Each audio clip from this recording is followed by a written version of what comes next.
If I told you that the winning goal wasn't the most important moment of the match,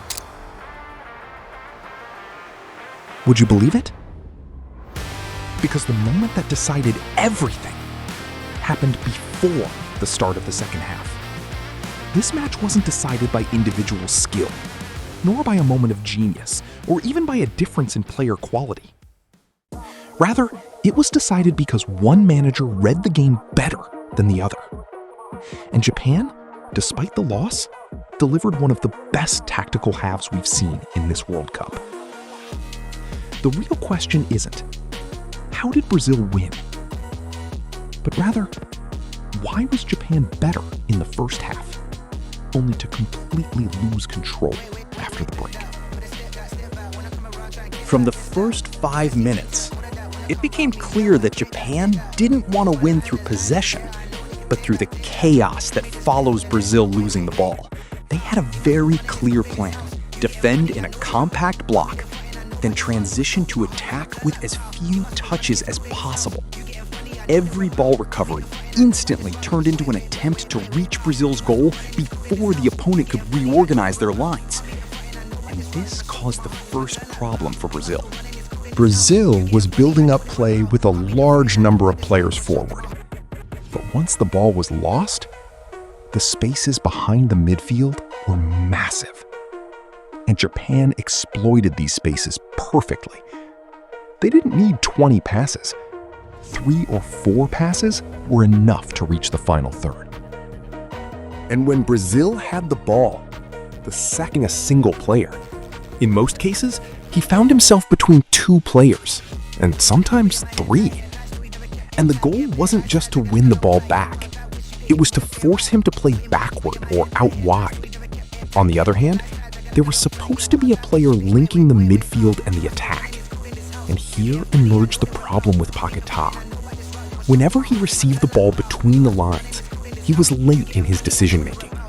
Sometimes he held on to it for too long, and sometimes he chose the wrong pass. Consequently, Brazil lost the rhythm they needed to break through an organized defense like Japan's. As a result, the Brazilian team looked split in 2, a defensive line and a midfield, then an attacking line waiting for the ball. As for the spaces in between, Japan was the one controlling them. The problem wasn't Paquetá alone. It was that Brazil needed a player to link between the lines, while Japan had completely shut down that area. And anyone who tried to receive the ball there found themselves under The danger no longer came just from playing between the lines.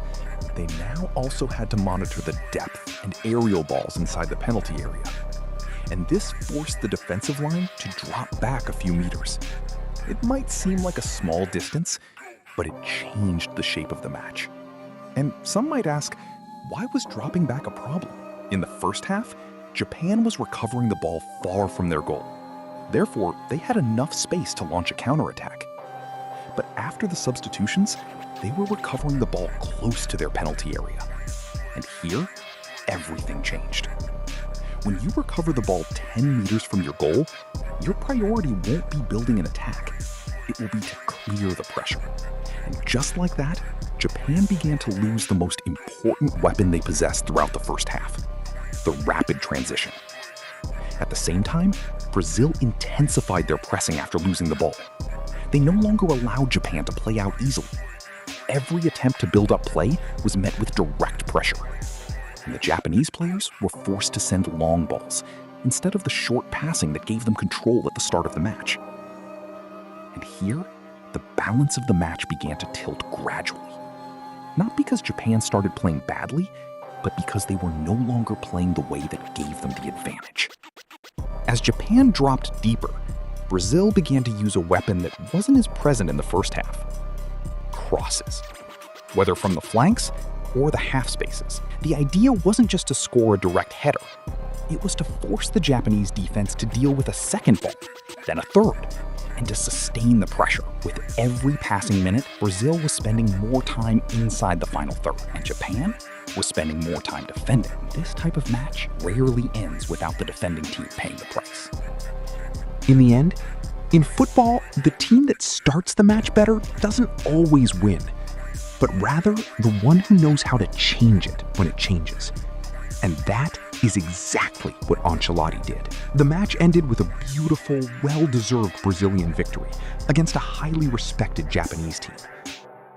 Football is cruel to Japan with painful scenarios. A last-minute exit against Belgium, penalty shootouts against Croatia, and now against Brazil. But this match proved to the world that Japan is now only a few simple steps away from becoming one of the elite teams in football, and that they could go very far in the next World Cup or the one after. Thank you for watching GOLTERA, and don't forget to like the video and subscribe to the channel to get more analyses related to the World Cup knockout stages. See you in the next video.